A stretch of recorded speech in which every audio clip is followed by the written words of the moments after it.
All right. Good afternoon, everybody. This is Rick Abruzzi. We're going to give it about 30 seconds or so and then get started. Just while we're sort of getting the last minute folks into the room, I just want to remind everybody that first, the media has permission to record this. We are going to record it as well and send the link out to folks afterwards. So if you're a member of the media and you want to record it, you have permission to do that, number one. Number two, everyone will be muted until Nikki Charlson gives her update from the state board, and we have Linda Lamone on as well. So everyone will be muted until Nikki concludes her sort of update. And then at that point, you will have the ability to unmute yourself to ask your question if you have questions. The one thing we would ask is that you use the raise your hand function so we can kind of do it in an orderly fashion. All the questions will be addressed and answered. But if you go into that participant list and you use the raise your hand feature, we will call on you in order to the extent that we see the questions come in. So with that, I'm going to turn it over to Nikki so she can give her quick update, and then we'll start with the questions. So thank you. All right, good afternoon, everyone. Thank you for joining us today. It's been a good day, smooth day today so far.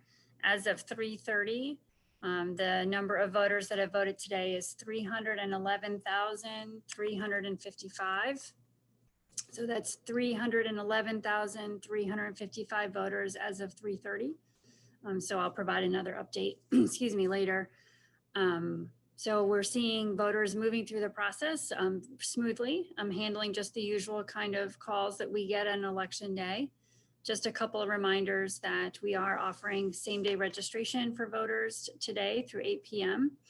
So far, over the 8 days of early voting, we've had over 12,000 voters take advantage of that opportunity. So that's a big number for us. And so it's still open until the polls close today. So voters can, or individuals who aren't registered can show up at any vote center in their county where they live and bring proof of residency, and they can go ahead and register and vote at the same time. Just a reminder that the vote centers are open until 8 p.m. today. As long as you are in line at 8 o'clock, you will get to vote no matter what time you actually put your ballot through the scanner. So being in line at 8 o'clock is super important.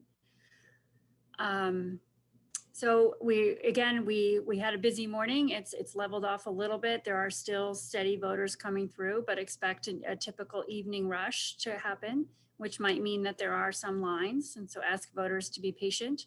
And if they need to bring a chair, feel free to do so, and maybe some water or snack. But we're going to make sure that everyone who's in line at 8 o'clock gets to vote. 8 o'clock is another important reminder. It's the time that our ballot drop-off boxes close. So if a voter still has their mail-in ballot, they have until 8 p.m. tonight to get it in a ballot drop-off box. The ability to mail a ballot back today is very, very quickly disappearing. To get it postmarked, you got to pretty much at this point in the day go to a post office and make sure that they're franking or they're stamping it right when you're there. But the ability to do that diminishes very quickly in the next hour. So the ballot drop-off boxes become really the only way to timely return a mail-in ballot. So if you all could emphasize that in your evening broadcast, that would be terrific. And I think that's it in terms of the reminder. We went through what the results are going to look like tonight. I'm happy to review that again if somebody would like to hear it again. But with that, I'll stop and take your questions.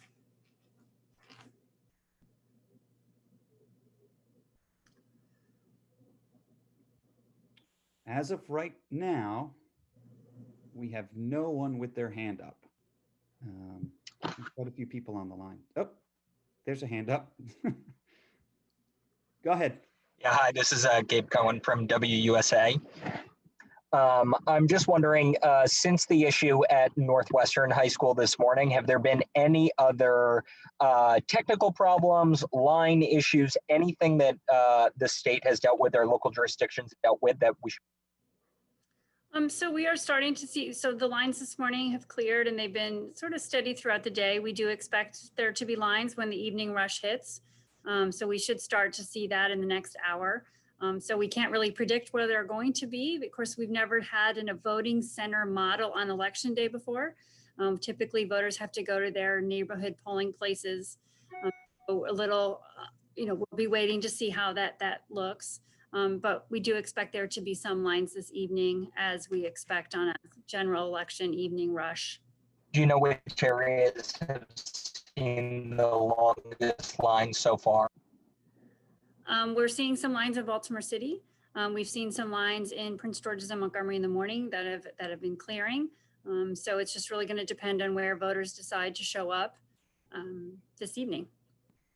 Are you aware of any issues with like voter suppression stuff, anything that's happened throughout the day? We've heard a few reports that we've shared with our partners, some of which have turned out to be false reports, and others we're addressing and making sure that the election judges on site are going outside to manage them. So nothing that's really escalated to a level of serious, but everybody is on standby and ready to act in case there is something that happens. The situations that you said were dealt with, do you have any insights into what those were? So we had a report of someone with a long gun that turned out to be false. We've had reports of people outside in the electioneering zone, just making sure that they are staying outside of the electioneering zone. That's sort of normal election activities where somebody sort of encroaching on that no electioneering zone, and the judges need to go out and remind them that they need to stay back. Can you also touch base on, we were down in Anne Arundel County, and anyone who didn't want to wear a mask, they had a separate space that they could set up either outside the polling place. Is that at the discretion of each polling place or specific locations within the county? So that's a statewide policy. It's in compliance with the governor's proclamation to wear masks. And so that is the direction that we've given all of the local boards as to how to make sure that someone who doesn't want to wear a mask can still vote. And do they have to report how many people that they come in contact with at the polling site that doesn't want to wear a mask, or they don't have to worry about that? Do they have to report it back to you guys? We have not asked them to report that to us. Thank you. Okay, let's move to the questions now. First, we have one question in the chat box. Just can you reiterate how many people have voted today? Sure. So as of 3:30, it's 311,355. So 311,355 as of 3:30 today. Okay. And Madeline O'Neill, you have a question? Hi, Nikki. Yes, I know you went over this morning. I was hoping you could go over it again. How long can mail-in ballot counting continue? And at this point, how long do you expect it to continue? So it will continue until all of the timely counted ballots have been counted. So we'll be counting until all of the timely mailed and received ballots are counted. Sorry, I had the wrong word in there. So right now it'll at least be through November 13th. That is our normal final canvass, the final day that the local boards meet to count ballots. But of course, if there are still more ballots to be counted on the 13th, then they will keep going until it's done.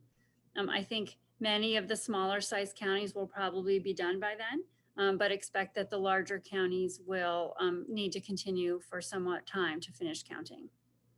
And this morning there was a question, and I just wanted to check if that number is available, about whether you have the number of mail-in ballots that have been counted so far versus those that still need to be counted, or is that still unavailable? Right, we don't have that yet. We're letting the local boards focus on supporting election day, and then we'll try to get that soon, but letting them focus on election day today. Okay, thanks, Nick. You're welcome. Erin Cox.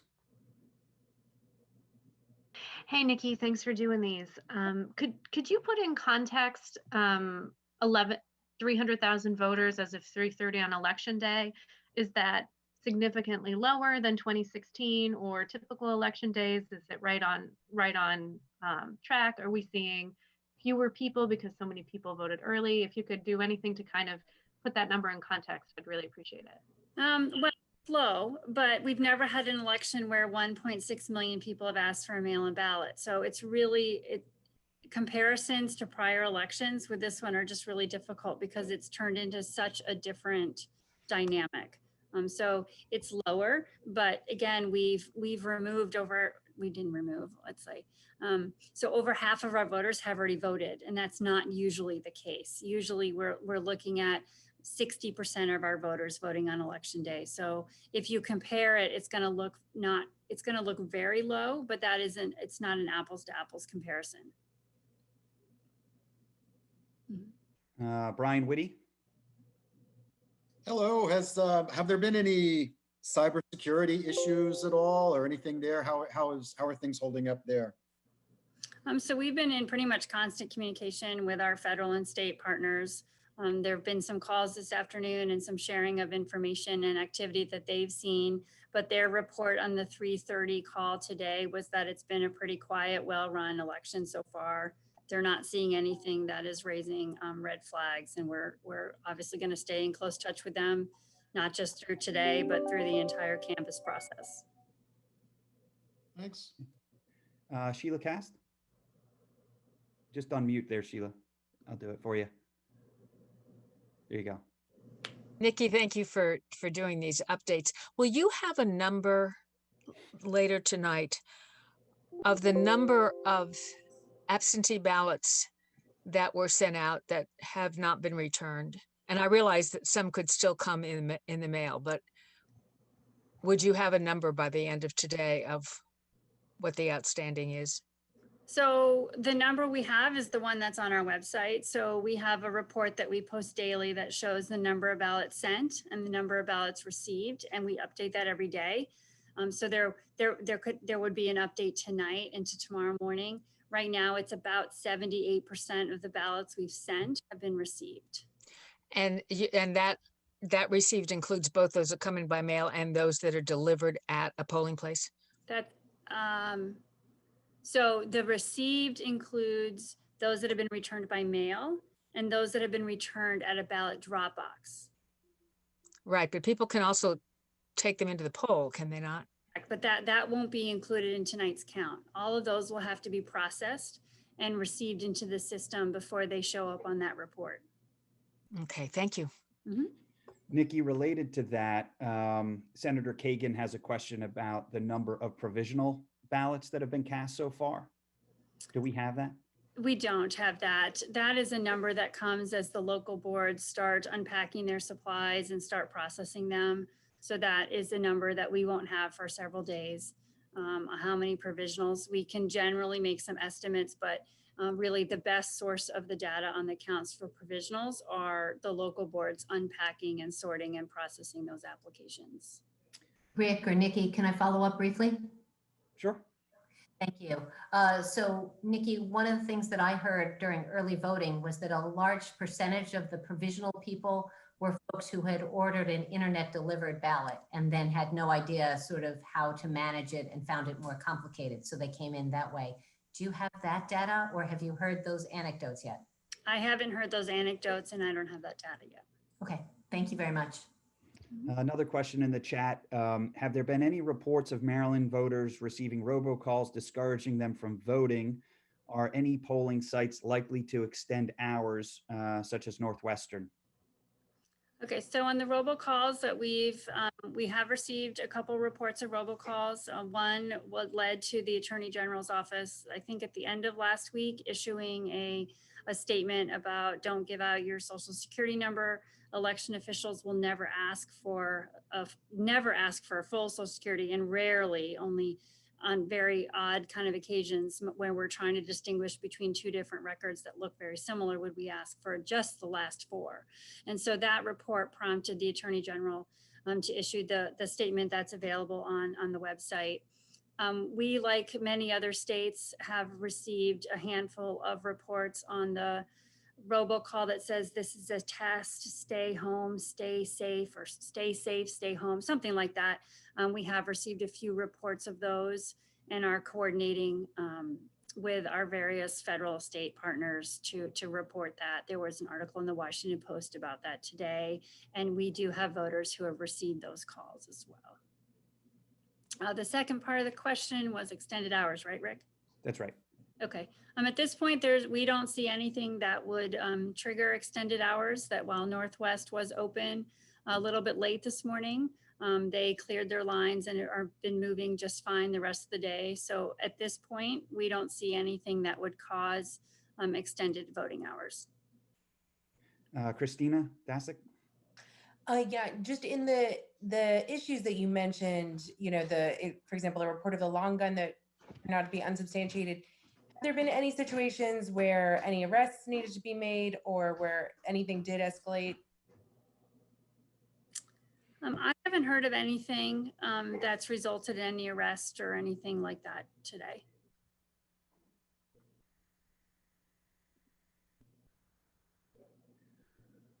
Okay, that pretty much cleared the chat room and those folks with hands up.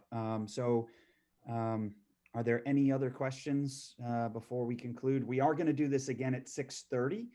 And then at that time, at 6:30, we'll give you all a time where we will do one more call after the polls, after the voting centers close, probably sometime after 9 p.m., to be honest. But we haven't decided exactly what time yet. Nikki, any final thoughts?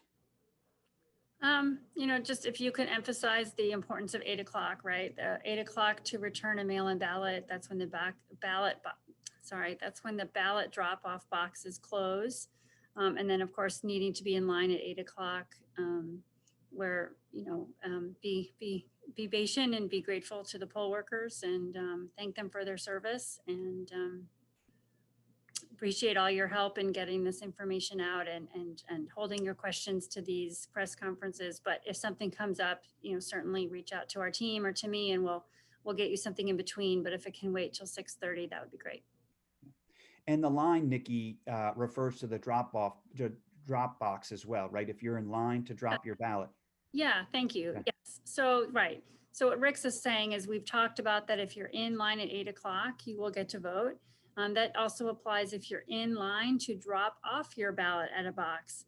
That also applies. So you'll be able to either, if you're on foot, just depending on the layout of the ballot drop off location, if you're on foot, as long as you're in line at 8 o'clock, you will be able to drop your ballot off.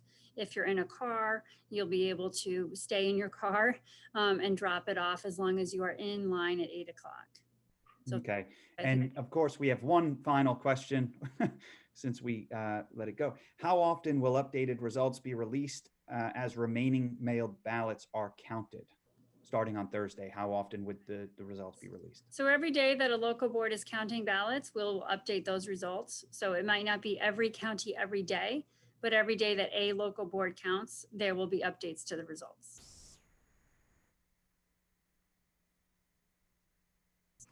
Okay. Last one, I think you addressed this early on, but we'll do it one more time. Of the 311,000 voters today, that is only in-person voters, or does that include mail-in drop box ballots as well? It's only in person. It's just the people that are voting in person today at the 321 vote centers. Got it. And Senator Kagan, on the chat, you note that during the primary, some folks in cars were turned away. I think, Nikki, you can clarify this, but I do think you have to be out of your car and in line, actually. Is that right for the drop box? It depends, because some of the drop boxes are designed where you just pull up in your car, that they're designed so that you don't need to get out of your car. So regardless, we have shared and reminded and asked the local boards of elections to work with their local law enforcement so that they understand that as long as you are in line at 8 o'clock, that you'll get to drop off your ballot, and work with law enforcement, because sometimes that line might leave the facility parking lot and end up on a street, or sometimes the boxes are on a corner, and to try to work with local law enforcement to facilitate that process. So anybody in their car at 8 o'clock will get to drop it off. But if it's a ballot drop off where you have to walk up, you have to be out of your car and in line at 8 o'clock. So it just depends on where that box is situated at that facility. Thank you. Thanks, All right. Rick. thank you, everybody. We'll see you again at 6:30, hopefully, and enjoy the evening. Thanks. Thank you.